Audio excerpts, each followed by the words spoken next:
हर कोने में या तो लकड़बग्गा बैठा है या मगरमच्छ बैठा है। सही। और सब टाई लगा के बैठे हैं अंग्रेजी बोलने वाले लकड़बग्गे और मगरमच्छ, ये खा जाएंगे बिलावल को। He is a very young, वो अच्छे इंसान हैं, दिल के बिल्कुल। साफ हैं, लेकिन डिप्लोमेसी खेल जो है ये बड़ा पेचीदा गेम है ये। और हम्म। ऐसी बात नहीं है कि पाकिस्तान में बड़े शानदार डिप्लोमेट्स हैं। बिल्कुल सही। अब पता नहीं पॉलिटिक्स की वजह से सामने नहीं है, क्या वजूहत है मुझे नहीं पता, लेकिन fact of the matter is कि पाकिस्तान में है जबरदस्त टैलेंट है डिप्लोमेसी का। वो लोग हम्म। आगे क्यों नहीं आते मुझे नहीं पता, क्यों नहीं आते, लेकिन ये है। देखिए, आपने बोला कि ऑक्सफोर्ड ग्रेजुएट हैं, ऑक्सफोर्ड ग्रेजुएट तो इमरान खान साहब भी हैं। बिल्कुल। तो ऑक्सफोर्ड ग्रेजुएट होना कोई गारंटी नहीं है कि मतलब मुझे कोई वैसे मुझे वैसे मेरा जो एतबार है, यकीन करे, वो ऑक्सफोर्ड यूनिवर्सिटी से मेजर साहब उठा हुआ है। मैं आपको सच्चे दिल से बता रहा हूँ, जब मैं इमरान खान साहब को देखता हूँ। जी। तो अब ऐसा है कि मुझे ऐसा लगता है कि थोड़ा सा पाकिस्तान को ना कुछ जो हकायक हैं इस दुनिया के वो समझने पड़ेंगे कि दुनिया चलती कैसे है। अभी भी एक मुझे लगता है कि even in terms of foreign policy एक रोमांस है पाकिस्तान के दिमाग में, दुनिया को लेके, खुद को लेके एक रोमांस है। अ, और माफ कीजिएगा, मैं ऐसे तल्ख लफ्ज इस्तेमाल नहीं करना चाहता, लेकिन थोड़ी सी अपने बारे में गलतफहमी भी है पाकिस्तान को। थोड़ी अब सी मैं नहीं, बताता वैसे हूँ। मुझे सब बहुत ज्यादा लगती है, थोड़ी सी नहीं है, बहुत है। जी, जी। तो जैसे कि मैं आपको बताता हूँ कि जैसे अक्सर ये बात कहते हैं कि कोई हमें डूबने नहीं देगा क्योंकि हमारे पास न्यूक्लियर वेपन्स है, कोई ना कोई तो हमें पैसा दे ही देगा, ये आपने सुना होगा। बहुत ये ज्यादा। हाँ, देखिए बात ये है कि लोगों ने रशिया को तोड़ दिया। हाँ। रशिया अमेरिका की टक्कर का सुपर पावर था, फकर साहब। बिल्कुल। बेशक। अमेरिका ने इतना प्रेशर डाला, धीरे धीरे धीरे धीरे करके अमेरिका ने रशिया के टुकड़े कर दिए। जो लोग कहते हैं कि अफगान मुजाहिदीन ने रशिया को हराया, अफगान मुजाहिदीन ने रशिया को नहीं हराया, अमेरिकन अमेरिका पैसे ने। ने हटाया। बिल्कुल। अमेरिका ने इस्तेमाल करके, सीआईए ने इस्तेमाल बेशक। करके उनको हरवाया। जो औजार थे वो अफगान मुजाहिदीन थे, वो एग्जैक्टली। औजार थे। अब देखिए क्या हुआ, मैं आपको एक छोटी सी चीज बताता हूँ। जी। एक ये बड़ी गलतफहमी है कि अमेरिका 20 साल था अफगानिस्तान में, और अमेरिका को मतलब जो अफगान तालिबान थे उन्होंने हटा दिया वहां से, और वो जहनी आज़ादी की बात करी, और इसकी आज़ादी, वो खान साहब ने अपनी स्पीच दे दी 15 अगस्त, 16 अगस्त को गालबन उन्होंने स्पीच दे दी। बिल्कुल। देखिए बात यह है कि दोहा में, जो कि कतर में है शहर, कैपिटल, वहां पे तालिबान और अमेरिका ने एक साइन करा मुआहिदा। बिल्कुल। और और आप ये देखिए अमेरिका कितना स्मार्ट है, कितना शातिर है अमेरिका। पहले तालिबान का दफ्तर कहां पे हुआ करता था? इस्लामाबाद में। बिल्कुल। क्योंकि एग्जैक्ट। लॉजिकली इस्लामाबाद में होना चाहिए, बिल्कुल। क्योंकि इस्लामाबाद बगल में है, बिल्कुल करीब है। करीब है, नेबरिंग है। बिल्कुल। अमेरिका ने क्या करा, आज की तारीख में तालिबान का इंटरनेशनल ऑफिस कहां है? दोहा में, कतर में। बिल्कुल कतर में। कतर का लॉजिक क्या है?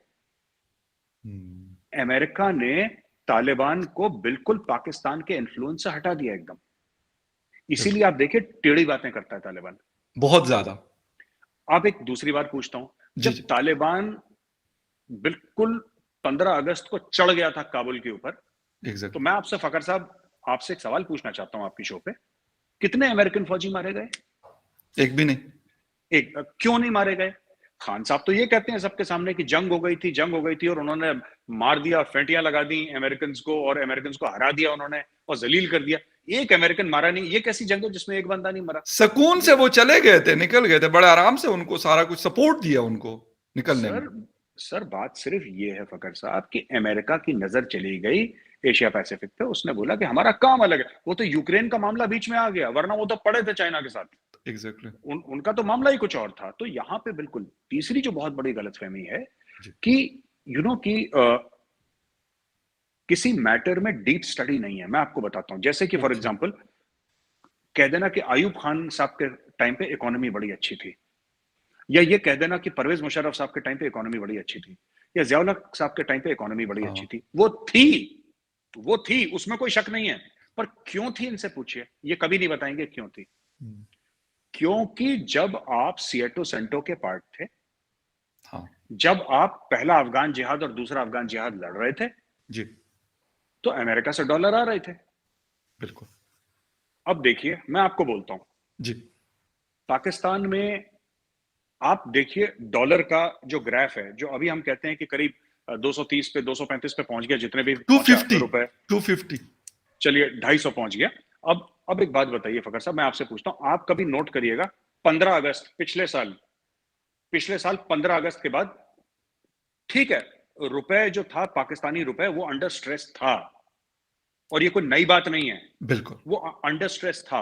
लेकिन वो जो डाउनफॉल इसका आया है वो 15 अगस्त के बाद आना शुरू हो गया था जब अमेरिका गया था यस, वहां पे। एग्जैक्टली। क्योंकि द फ्लाइट ऑफ डॉलर्स आज, और आप आज ये अगर कहते हैं कि 250 रुपए का पाकिस्तानी रुपए का $1 है, इसका मतलब ये नहीं कि फकर यूसुफ साहब अपनी जेब में 250 रुपए लेकर जाएंगे, बोलेंगे भाईजान $1 दीजिए तो आपको मिल जाएगा, आपको नहीं मिलेगा डॉलर। नहीं आपको मिलता। हाँ, परेशानी ये नहीं है कि 250 रुपए का डॉलर है, परेशानी है कि 250 रुपए के देने बाद भी आपको डॉलर नहीं मिलेगा। नहीं मिल रहा हो सकता है आपको ब्लैक में खरीदना पड़े, हो सकता है 270 280 देना पड़े, है। मुझे नहीं बिल्कुल। पता। मैं तो ये मामला है। तो ये सब चीजें हैं, मुझे लगता है कि डिप्लोमेटिकली थोड़ा सा पाकिस्तान को रियल टाइम में सोचना पड़ेगा, रियल पॉलिटिक के बारे में सोचना पड़ेगा, ये समझना पड़ेगा कि दुनिया कैसी चलती है। फकर साहब, I don't want to sound philosophical, कोई फलसफे वाली बात नहीं करना चाहता, लेकिन ये बड़ी बड़ी जालिम दुनिया है। हाँ। और इसके बारे में किसी को, ना मुझे ना आपको, किसी को भी इसके बारे में कोई भी 1 रुपए की गलतफहमी ना हो कि ये हमारा दोस्त है, ये हमारा भाई है, ये हमारा मुस्लिम बिरादर मुल्क है, ये चीन हमारा भाई है, शहद से मीठी, कोई भाई किसी का नहीं है।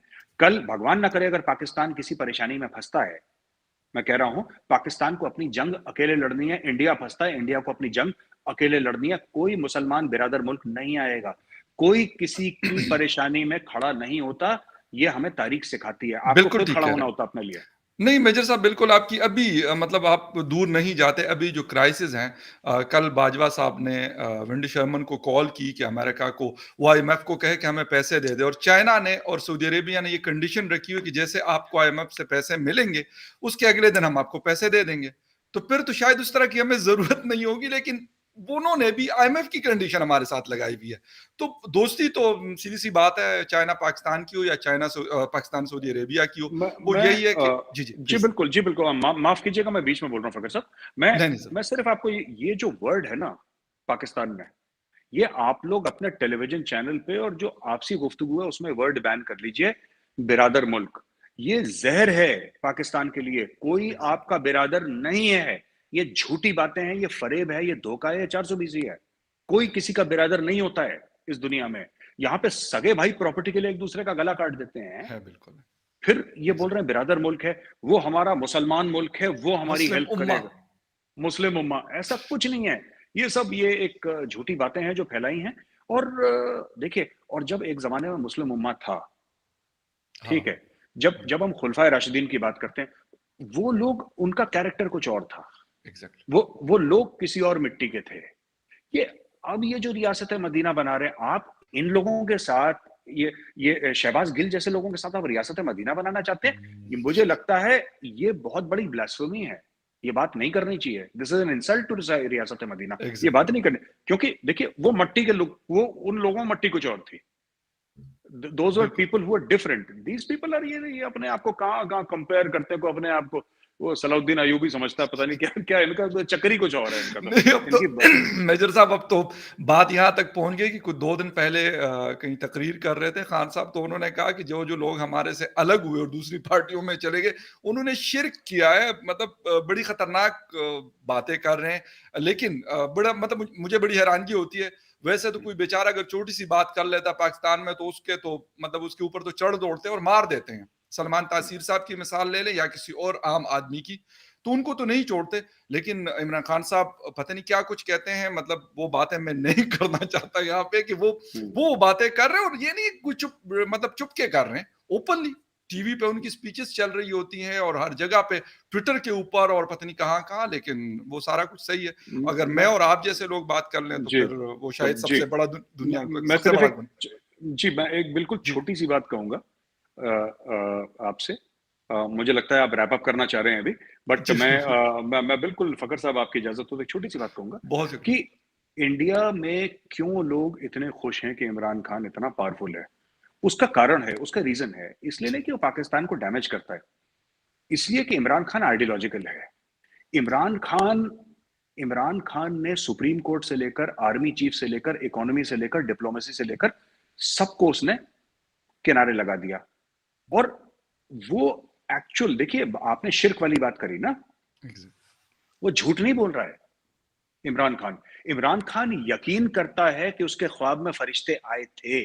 वो यकीन करता है, इसलिए इमरान खान पाकिस्तान के लिए, अगर कोई फरेबी होता, अगर कोई झूठा होता, अगर कोई ऐसा बंदा होता जो मज़हब का सहारा लेके वोट बटोरता, तो हम समझ लेते कि भाई झूठा बंदा है, मज़हब का सहारा ले रहा है, इस्लाम का सहारा लेके वोट।